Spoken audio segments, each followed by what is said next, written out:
बिस्मिल्लाहिर्रहमानिर्रहीम, अस्सलामुअलैकुम। आपको खुशामदीद कहते हैं बोल न्यूज हेडक्वार्टर्स में। दिन भर की अहम खबरों के साथ मैं हूं सलमान मिर्जा। मैं हूं शाइस्ता शहजाद और मैं हूं महविश तबस्सुम। हेडलाइंस आप जान चुके, आज के बुलेटिन में आपको बताएंगे। जनाब, तमाम खबरें बुलेटिन का हिस्सा बनाएंगे, लेकिन आगाज करते हैं इस खबर से कि सिंध का मुतनाज़े बल्दियाती निज़ाम और पीपल्स पार्टी क़यादत के हालिया बयानात के खिलाफ अपोजिशन जमातों ने 19 मार्च को अलग अलग एहतजाज का ऐलान कर दिया। हुक्मरान जमात PTI भूख हड़ताली कैंप लगाएगी। खुर्रम शेर जमान कहते हैं कि काले कानून के खिलाफ हमारा ऐलान जंग है, जबकि MQM रहनुमा ख्वाजा इजहारुल हसन ने प्रेस कॉन्फ्रेंस में कहा यह पीपल्स पार्टी का वडेरा गैंग है, 4 साल से ये अपने भांजे भतीजों को नाजिम बनाते रहे। जमात इस्लामी और PSP ने भी नए बल्दियाती कानून के खिलाफ आवाज उठा दी। अमीर जमात इस्लामी कराची ने 19 दिसंबर को कराची बचाओ मार्च का ऐलान कर दिया। हाफिज नईमुर रहमान ने कहा वडेरों के मजमुए का दूसरा नाम पीपल्स पार्टी है। चेयरमैन PSP सैयद मुस्तफ़ा कमाल बोले बिलावल भुट्टो और मुराद अली शाह सिंधियों के कातिल हैं।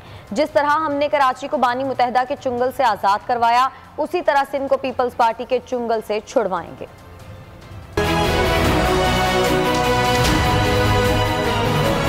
कराची में सिर्फ खाने के लिए पीपल्स पार्टी मौजूद है। इन वडेरों और जागीरदारों के खिलाफ जद्दोजहद करनी होगी। इसके अलावा सिंध के मसले का कोई हल नहीं। पाकिस्तान में नफरतों को परवान चढ़ाना ये इन्हीं जागीरदारों को सूट करता है। 1100 अरब रुपए का जो पैकेज था उसमें कराची ट्रांसफॉर्मेशन प्लान है और कराची ट्रांसफॉर्मेशन कमेटी बनी हुई है। उनका जो कंसर्न अगर जो जाहिर हुआ है आर्मी चीफ का, हम उसका खैर मकदम करते हैं। पूरे सिंध भर में पीपल्स पार्टी के अलावा भी जो पार्टियां हैं और जो सियासतदान हैं उन्होंने, और सिंध के दानिशवरों ने, लिखारियों ने, और सिंध के जो अशराफिया है उसने आज तक एक लफ्ज इस पीपल्स पार्टी की ज्यादतियों के ऊपर आवाज नहीं उठाई कि नहीं ये कराची के मौजरों, पख्तूनों, बलोचों के साथ भी जुल्म कर रहे हैं, हैदराबाद के साथ जुल्म कर रहे हैं। इनकी ये साजिशें 40 सालों से कामयाब रही है, जुबान की बुनियाद पर लोगों को लड़वाने वाली।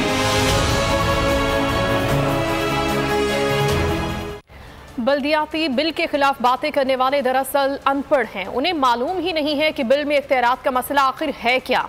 पीपल्स पार्टी के सीनियर रहनुमा सईद गनी का मुखालिफिन को जवाब, कहा 2013 के बल्दियाती आइन की तरह इख्तियारात में कोई कमी नहीं की गई, बल्कि इस बार हमने ज्यादा बाइख्तियार कानून बनाया है। आपने कहा मेयर मुंतखब होना चाहिए, हमने मान लिया। आप नई नई कहानियां ना सुनाएं। हमने तो नहीं कहा कि मियाँ वाली वाले का इस्लामाबाद में क्या काम। ये मकामी गैर मकामी की बातें करना छोड़ दें।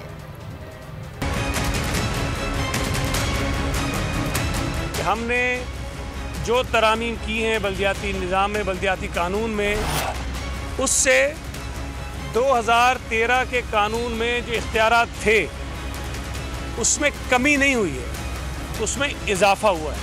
कानून उन्होंने पढ़ा नहीं है, बार बार इख्तियारात की बात करते हैं, 2001 के कानून का हवाला देते हैं। मुझे समझ नहीं आती कि इख्तियारात मांगने क्या चाहते हैं। जो मुतालबा थे कि टाउन्स बनाओ, हमने सूबा सिंध के सूबाई हुकूमत के 10 से ज़ायद महकमों को जोड़ दिया है बल्दियाती नुमाइंदों के साथ, उनका किरदार डाल दिया है, उनको रोल दे दिया है जो पहले नहीं था। इन्होंने कहा कि जी मेयर का इलेक्शन शो ऑफ हैंड्स के जरिए होना चाहिए, हमने मान लिया। अब जो गवर्नर साहब ने बातें कहीं और इनकी मशावरत से कहीं अपोजिशन के मेंबर्स, हमने अक्सर वो बातें उनकी तस्लीम कर ली। मजीद इख्तियारात हमने इनको दे दिए। बुनियादी तौर पर जो सूरत हाल शहर में पैदा की जा रही है, अगर कोई ये समझता है कि हम परेशान इनके एहतजाज से, हम नहीं है परेशान इनके एहतजाज से, हम इनके शोर से परेशान नहीं हैं। हाँ, मैं परेशान हूँ इस बात से कि लिसानी फसादात की साजिश हो रही है, मुझे परेशान होना चाहिए था। मुराद अली शाह ने सिंध असेंबली फ्लोर पर इंतहाई गैर जिम्मेदाराना और काबिल एतराज अंदाज में बात की है। सिंध लोकल गवर्नमेंट एक्ट भी आइन से मुतसादम है। सिंध असेंबली में अपोजिशन लीडर हलीम आदिल शेख ने सिंध हुकूमत के गैर आइनी इकदामात और वजीर आला की मुतनाज़ा तकरीर पर सदर मुमलिकत और वजीर आज़म पाकिस्तान को खत लिख दिया। खत में कहा गया है कि पीपल्स पार्टी पाकिस्तान के लिए सिक्योरिटी रिस्क बन चुकी है। वफाकी हुकूमत इस तशवीशनाक सूरत हाल का फौरी नोटिस ले। वजीर आला सिंध की असम्बली में तकरीर और बल्दियाती एक्ट ने सियासी माहौल में आग लगा दी। सिंध असम्बली में अपोजिशन लीडर हलीम आदिल शेख ने सिंध हुकूमत के गैर आईनी इकदाम और वजीर आला की मुतनाज़ा तकरीर पर सदर मुमलिकत और वजीर आजम पाकिस्तान को खत लिख दिया। खत में कहा गया कि मुराद अली शाह ने सिंध असम्बली फ्लोर पर इंतहाई गैर जिम्मेदाराना और काबिल एतराज अंदाज में बात की। उनकी तकरीर किसी सूबे के चीफ एग्जीक्यूटिव के ओहदे के मुताबिक नहीं। उन्होंने अपोजिशन को मुखातिब करते हुए कहा कि तुम लोग अक़लियत में हो। सिंध लोकल गवर्नमेंट एक्ट भी आइन के आर्टिकल 140A से मुतसादिम है। खत में हलीम आदिल शेख का मौक़िफ़ था कि सिंध हुकूमत का आमिराना रवैया मुल्क में जारी जमहूरी निज़ाम के लिए नुकसानदेह है। पीपल्स पार्टी पाकिस्तान के लिए सिक्योरिटी रिस्क बन चुकी है। वफाकी हुकूमत इस तशवीशनाक सूरत हाल का फौरी नोटिस ले। पंजाब में बल्दियाती इंतखाबात EVM पर होंगे, इसी वजह से इंतखाबात मरहलावार कराए जा रहे हैं। सूबाई वजीर बल्दियात महमूद उल रशीद ने ऐलान कर दिया। कहते हैं पंजाब में तारीखी मकामी हुकूमतों का निज़ाम ला रहे हैं। अवाम बराह रास्त अपने नुमाइंदे मुंतखब करेंगे। इन नुमाइंदगान के पास इंतजामी और माली इख्तियारात होंगे। जिला की सतह पर 5 अथॉरिटीज़ हैं। Health, population welfare, sports authorities district mayor के मातहत होंगी। बल्दियाती इंतखाबात से मुतालिक ANP और JUI रहनुमाओं ने मुश्तरका प्रेस कॉन्फ्रेंस की। JUI के रहनुमा गुलाम अली ने कहा कि बल्दियाती इंतखाबात में हुकूमत की इतनी दिलचस्पी है कि वज़ीर आज़म इमरान नियाज़ी खुद पेशावर आ रहे हैं। बाकायदा तौर पर इलेक्शन कमीशन के नोटिस के बावजूद भी इलेक्शन कमीशन की धज्जियाँ उड़ाई गईं। रहनुमा ANP समर बिलौर कहती हैं कि हुकूमत बौखलाहट का शिकार हो चुकी है। हुकूमत ने DC और AC को टास्क दिया है। इलेक्शन कमीशन सिवाय नोटिस के और कुछ नहीं कर सकती। इनका यकीन हो चुका है कि PTI इलेक्शन नहीं जीत सकता। अगर पेशावर में कोई टिकट लेने वाला होता तो 12 साल का बाहर रहने वाले फर्द को यहाँ बुलाता। इसलिए सरकारी मुलाजिमीन पाकिस्तान के मुलाजिमीन हैं और वो हमारे टैक्सों से तनख्वाह लेते हैं। अगर खुदा न खास्ता इस तरह कुछ, तो इसकी तमाम जिम्मेदारी ये हुकूमत के पे होगी और इसके जिम्मेदार जो हमारे इंतज़ामिया के अफसरान हैं इन पर होगी। खैबर पख्तूनख्वा के इलेक्शन कमीशन को भी मैं कहना चाहती हूँ कि अपनी नींद से और अपनी गफलत से उठ जाएं। आप ज़रा एक स्ट्रिक्ट रोल अदा करें। आप सिर्फ पाकिस्तान तहरीके इंसाफ के पार्टी मेंबर्स नहीं हैं, आप हम सब की इलेक्शन कमीशन है। 1 बजे भाइयों हमारा प्रेस क्लब के सामने इसी धांधली के खिलाफ मुजाहिरा होगा और इस दफ़ा हमने सोच लिया है कि हम अपने से ये इलेक्शन किसी को छीनने नहीं देंगे। फौज का अपना रोल है जिसकी हम कदर करते हैं और ये इनका अपना रोल है। एडमिनिस्ट्रेशन को चाहिए कि ये fair and free and bipartisan role अदा करे और इलेक्शन कमीशन होश के नाखून ले और अपनी गफलत की नींद से उठे। पेशावर के बल्दियाती इंतखाबात के लिए सिक्योरिटी के फुल प्रूफ इंतजाम कर लिए गए हैं। सूबे के 9000 पोलिंग स्टेशन 77,000 सिक्योरिटी अहलकार तैनात किए जाएंगे। मावने खुसूसी इतलात मोहम्मद अली सैफ की प्रेस कॉन्फ्रेंस। कहा हसास तरीन पोलिंग स्टेशन पर 9, हसास पर 4 और नॉर्मल पर 3 पुलिस अहलकार तैनात होंगे। अभी तक किसी जिले को हसास तरीन करार नहीं दिया गया। वजीर आला महमूद खान कल अबाबील फोर्स का इफ्तिताह करेंगे। 400 अहलकारों पर मुश्तमिल अबाबील फोर्स फर्स्ट रिस्पॉन्ड होंगे। एक तो लोकल बॉडीज़ के इलेक्शंस जो कि आपको पता है 19 तारीख को 17 अजला में हो रहे हैं, उसमें सिक्योरिटी की सूरत हाल पर जो ब्रीफिंग दी गई, IG साहब ने बताया कि ओवरऑल तकरीबन 77,000 के करीब पुलिस अहलकार जो हैं वो मुख्तलिफ पोलिंग स्टेशंस की ड्यूटियों पे तैनात होंगे। या मैं ये बताना चाह रहा हूँ कि तकरीबन 9,000 टोटल कुल तादाद है पोलिंग स्टेशंस की, जिन पर ओवरऑल तकरीबन 77,000 और ये ज़्यादा भी हो सकते हैं। ये डिपेंड करेगा, कुछ अगर हसास नौइयत के पोलिंग स्टेशंस आते हैं सामने तो उनमें फिर ज़्यादा नफरी तैनात होगी। नफरी की तादाद के हवाले से पोलिंग स्टेशंस को जो है वो कैटेगराइज किया गया है। 3 दर्जे हैं। ए कैटेगरी है वो पेशावर और कुछ ऐसे इलाकों में जहाँ आबादी भी ज़्यादा है, वोटर्स भी ज़्यादा हैं और जहाँ शायद कुछ हसासियत भी हो, 9 के करीब अहलकार होंगे। जो कैटेगरी B वाले हैं वहाँ पे 4 होंगे और जो बुलेटिन में आगे देखिए, तहरीकी अदम एतमाद कैसे आएगी और पाक श्रीलंका दोस्ती जिंदाबाद। हुकूमत के खिलाफ तहरीक अदम एतमाद आ सकती है। हुकूमत बैसाखियों पर है, इसे हटाने की जरूरत है। जिस दिन बैसाखियां हट गई हुकूमत एक दिन भी नहीं रहेगी। शाहिद खाकान अब्बासी कहते हैं, जिन हुक्मरानों की हालत ये हो कि वो अपने अवाम की परवाह भी ना करें, उन्हें यहाँ रहने का कोई हक नहीं। महंगाई से अवाम पिस रहे हैं। पार्लियामेंट का स्पीकर बल्दियाती इंतखाबात में हिस्सा लेने वालों में पैसे बांट रहा है। जो अदालतें एक इकामा फीस ना लेने पर हुकूमतें तोड़ दिया करती थी, आज खामोश है। हुकूमत बैसाखियों पर है कि बैसाखियां अब हटाने की जरूरत है। तहरीक अदम एतमाद भी आ सकती है। मुल्क के अंदर महंगाई बढ़ती जा रही है, अवाम पिस रहे हैं। जिन हुक्मरानों की हालत ये हो कि अपने मुल्क के अवाम की परवाह भी ना करें, उनको यहाँ रहने का हक नहीं है। यहाँ साजिद साहब लंदन गए हैं, मुझे इसके इल्म नहीं है। हुकूमत की कोशिश है कि ये मुशावरत का अमल मुकम्मल हो ही ना, और यही चेयरमैन जो है, जो उनके कब्जे में है, जो डेली वेजेस पर है और जिसको वो किसी वक्त भी निकाल सकते हैं, वो यही नौकरी करता रहे।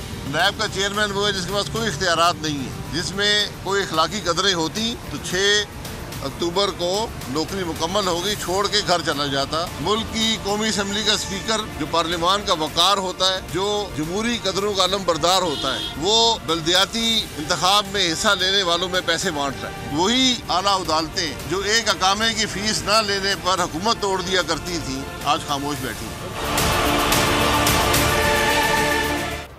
नून लीगी रहनुमा सरदार अयाज सादिक ने लंदन में नवाज शरीफ से मुलाकात की और उन नामों की फहरिस्त पेश की जो नून लीग में शामिल होना चाहते हैं।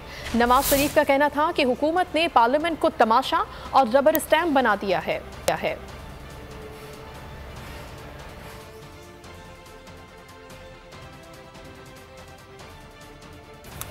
आगे बढ़ते हैं। आपको बताएं कि न्यूयॉर्क प्रॉपर्टी केस में एहतसाब अदालत इस्लामाबाद में साबिक सदर आसिफ अली जरदारी की अबूरी जमानत में 11 जनवरी तक तौसी कर दी गई। आज हाजिरी से इस्तिस्ना की दरख्वास्त मंजूर कर ली गई। ओगरा की अनोखी समरी तैयार। पेट्रोलियम मसनूआत में कमी की तजवीज़ के साथ हुकूमत का इरादा ना हो तो कमी ना करने का रास्ता भी दिखा दिया। 10 रुपए 4 रुपए फी लीटर कमी और कीमतें बरकरार रखने की 3 तजावीज़ दे दी। आलमी मंडी में तेल की कीमतों में कमी का फायदा अवाम को पहुंचाया जाएगा या हुकूमत को फैसला कल वज़ीर आज़म इमरान खान करेंगे।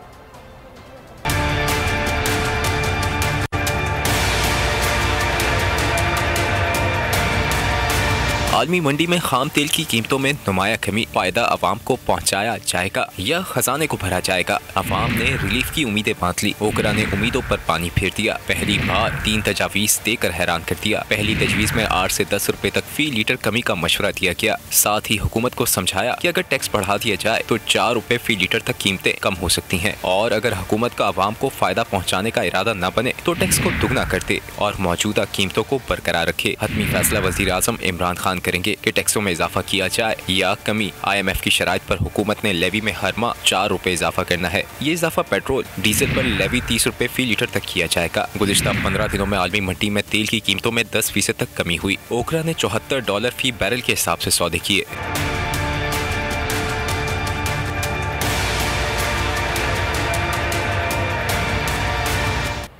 मुल्क भर में कीमतें कम और सिंध में ज्यादा हैं। सिंध हुकूमत नाराज होने की बजाय मसनूई महंगाई को कंट्रोल करे। वजीर इत्तलात फवाद चौधरी ने पीपल्स पार्टी से फिर मुतालबा कर दिया। कहा, चाय के अलावा खाने पीने की हर चीज की कीमतें पाकिस्तान में रीजन के तमाम ममालिक से कम हैं।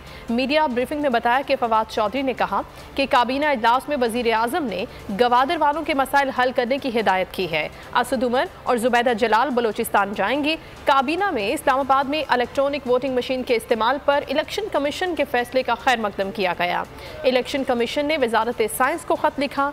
इलेक्शन कमीशन ने इस्लामाबाद में इलेक्शन के लिए 3900 मशीनें मांगी हैं।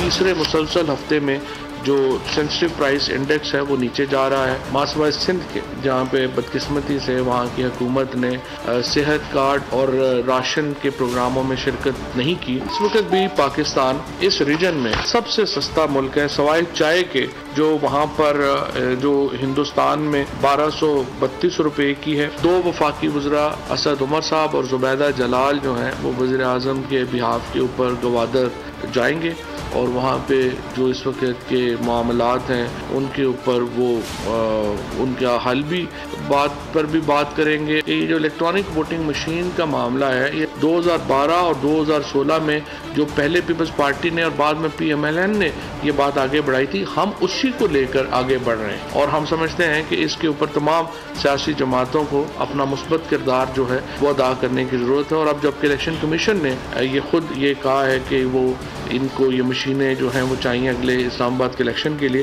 तो ये एक अच्छी बात है और इसको हम आगे बढ़ाना चाहते हैं।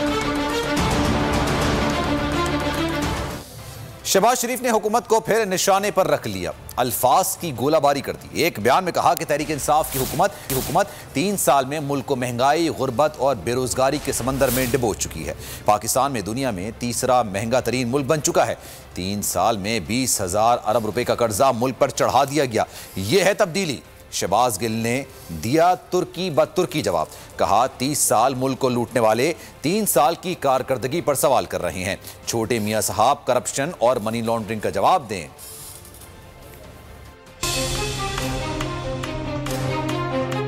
नहले पे दहला, शहबाज शरीफ और शहबाज गिल में छिड़ी अल्फाज की जंग। शहबाज शरीफ ने कहा कि अवाम महंगाई, गुर्बत, बेरोजगारी के समंदर में डूब चुके, मौजूदा हुकूमत अवाम से इंतकाम ले रही है। शहबाज गिल का फौरी रद्द-ए-अमल सामने आया। शहबाज गिल ने कहा कि 30 साल मुल्क को लूटने वाले 3 साल की कारकर्दगी पर सवाल कर रहे हैं। शहबाज शरीफ बोले, तहरीक इंसाफ कोई मुस्बत तब्दीली नहीं ला सकी, जिन्हें उमंगें थी वो भी मायूस हो चुके। पाकिस्तान में भारत से दुगनी महंगाई है। पाकिस्तान दुनिया का तीसरा महंगा तरीन मुल्क बन गया। शहबाज गिल ने कहा, आवाम महंगाई की वजूहात जानते हैं, आप अपने मुकदमात का जवाब दें। शहबाज शरीफ ने कहा कि 3 साल में पाकिस्तान पर 20,000 अरब रुपए का कर्ज चढ़ा दिया गया। 71 साल में जो मजमूई कर्जा लिया गया, PTI ने 49 महीनों में उसका 69% ले लिया। क्या ये तब्दीली है? शहबाज गिल ने जवाब दिया कि आवाम का पैसा लूट कर साइकिल की दुकान से अरबपति बनने वाले कब हिसाब देंगे?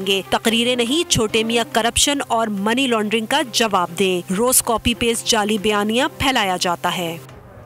मुल्क में बढ़ती महंगाई को कंट्रोल करने के लिए स्टेट बैंक ऑफ पाकिस्तान का अहम इकदाम, मॉनेटरी पॉलिसी का ऐलान। शरह सूद में 1% इजाफा कर दिया गया। शरह सूद 8.75% से बढ़कर 9.75% तक पहुंच गई। स्टेट बैंक का कहना है कि शरह सूद में इजाफे से महंगाई के दबाव से निपटना है। चूल्हा कैसे जलाएं, खाना कैसे पकाएं, गैस तो आती नहीं। कराची से खैबर पख्तूनख्वा तक खवातीन परेशान हैं। शहरी बाहर का खाना ला कर और खा कर तंग आ चुके हैं। कहते हैं गैस ना होने की वजह से पेट और बजट दोनों ही खतरात का शिकार हैं। गैस की किल्लत की वजह से सनत और मईशत का पहिया भी रुक रहा है। सर्दी की छुट्टियां 25 दिसंबर से 4 जनवरी तक करने पर इत्तेफाक हो गया। वफाकी वज़ीर तालीम शफकत महमूद का ट्वीट। कहा, वफाकी और सूबाई सेक्रेटरी की मुलाकात में इत्तेफाक किया गया है कि मौसम सरमा की तातीलात का नोटिफिकेशन सूबाई हुकूमतें जारी करेंगी। सब्सक्राइब करें और बेल दबाएं ताकि कोई खबर रह न जाए।